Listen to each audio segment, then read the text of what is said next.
the night you're about to step into isn't like any other night. It's a night wrapped in the sound of rain's steady, endless whispering. The kind of night when the world slows down just enough for old fears to wake up, stretch their fingers, and start knocking on your thoughts. A rainy night alone can do strange things to the heart. It stirs memories you thought were gone, opens doors you didn't know were still locked, and makes the silence feel almost alive. But inside the fear, there are lessons about strength, faith, and the quiet courage that comes when you have no one else to hold but yourself. So sit back, listen to the rain, let's walk through the dark together. These are 3 true scary stories for a rainy night alone. They will chill you.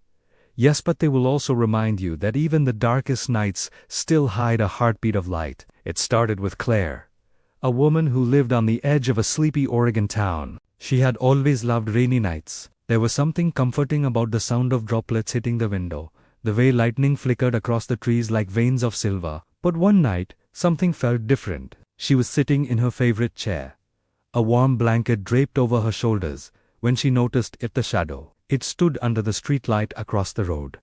Still. Too still. At first, she thought maybe it was the neighbor's son, maybe someone waiting for a ride. But when lightning flashed again, the shape had moved closer this time. The outline clearer. A man, tall, his head tilted slightly upward, as if staring directly at her window. Her body froze. Her breath caught in her throat. She told herself to look away, but curiosity and fear fought inside her. The next flash of light revealed him standing right outside her window. Rain dripped down his face. Or maybe that wasn't rain. She tried to scream, but her voice refused to leave her chest. She grabbed her phone, hands trembling, and dialed 911, but the power snapped off, plunging her into blackness so deep it felt alive. She sat there for hours, clutching her phone, staring into the dark, where the window was, where she swore she could still feel eyes on her. When dawn broke and the storm quieted, she gathered the courage to pull back the curtain. There was nothing there. Just wet earth, the smell of rain, and a line of muddy footprints leading away from her window and vanishing into the woods. The police found no one. They told her it was probably a trick of the light, maybe her imagination. But she knew what she saw.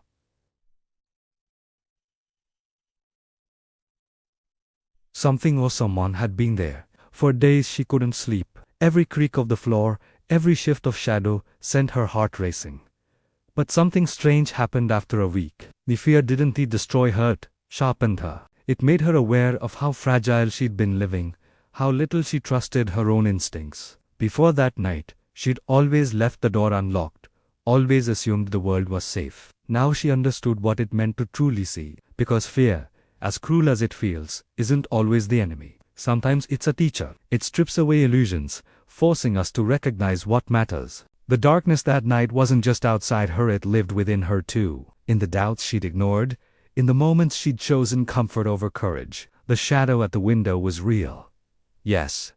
But so was the awakening it brought. She learned that the human spirit has a strange kind of light, glow, that only reveals itself when the rest of the world goes dark. That's the secret, the rain knows. It doesn't fall to drown you. It falls to wash away the noise so you can finally hear yourself. The next time you sit alone and hear thunder rolling in the distance, remember Claire's story. The fear that surrounds you is not there to end you. It's there to remind you that you are still alive, still capable of facing whatever waits beyond the glass. The darkness teaches you to see not with your eyes, but with your soul. The second story comes from New Orleans. The floodwaters of 2005 swallowed entire neighborhoods, leaving behind silence where laughter once lived. In that chaos was a woman named Leila. When rescue teams moved through her area, they begged her to leave. But she refused. Her entire life was inside that small home: photographs, journals, the locket her grandmother had given her. So, she stayed, believing the rain would stop. It didn't. As the water rose higher, she climbed to the attic, pressing her back against the wooden beams, clutching the locket in one hand and her photo album in the other. The air grew heavy with humidity and despair.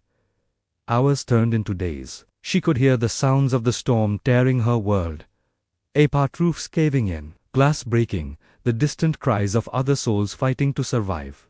But when they found her 2 days later, sitting in the corner, soaked and shivering but alive, she wasn't crying. She looked out over what used to be her home, her street, her everything, and whispered, "It's just wood. I'm still here."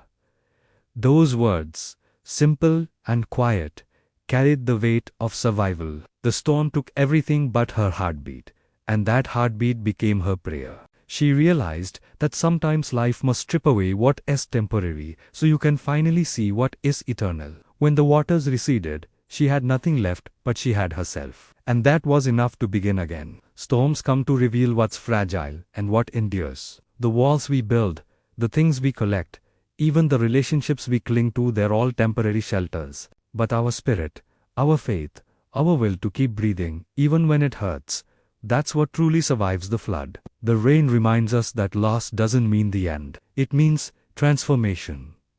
The third story happened deep in the mountains of Colorado. A hiker named Tom was caught in a violent storm. He found an abandoned cabin and broke the door open, collapsing inside just as lightning split the sky. Exhausted, soaked, he built a small fire with the dry scraps of wood he found and tried to rest. But then he heard it. 3 slow, heavy knocks at the door. He froze.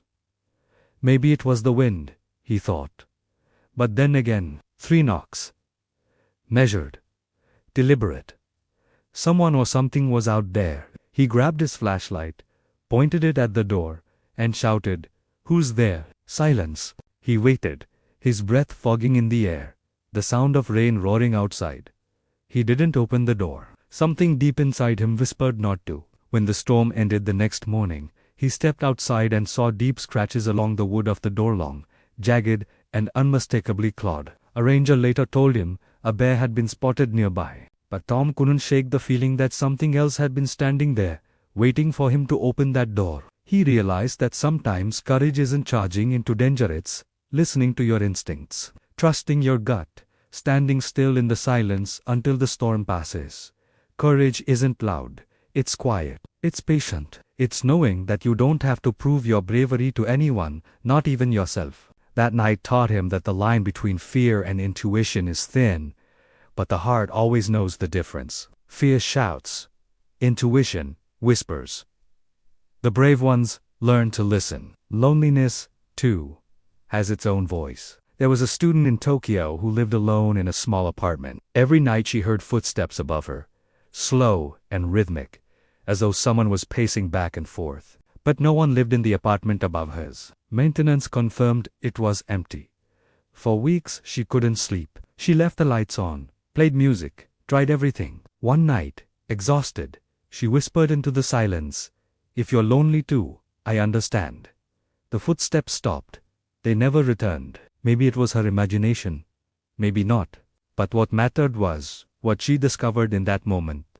That loneliness is not always a curse. Sometimes it's a mirror, reflecting back the parts of us that crave connection, that ache to be understood. Even the ghosts we fear may just be echoes of longing, the remnants of love that couldn't fade. The world can be loud and crowded, yet still leave you feeling invisible. But when you sit alone in that silence, remember, you are never truly unseen.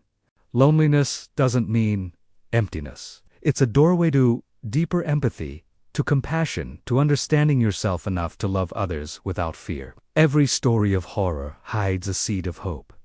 Every night holds a hint of dawn. Darkness exists so that light can mean something. There was once a priest called to bless a home said to be haunted. Objects moved on their own, doors slammed, whispers echoed through empty halls. He felt something grip his wrist cold, tight, unseen. Instead of pulling away, he whispered a prayer, steady and calm.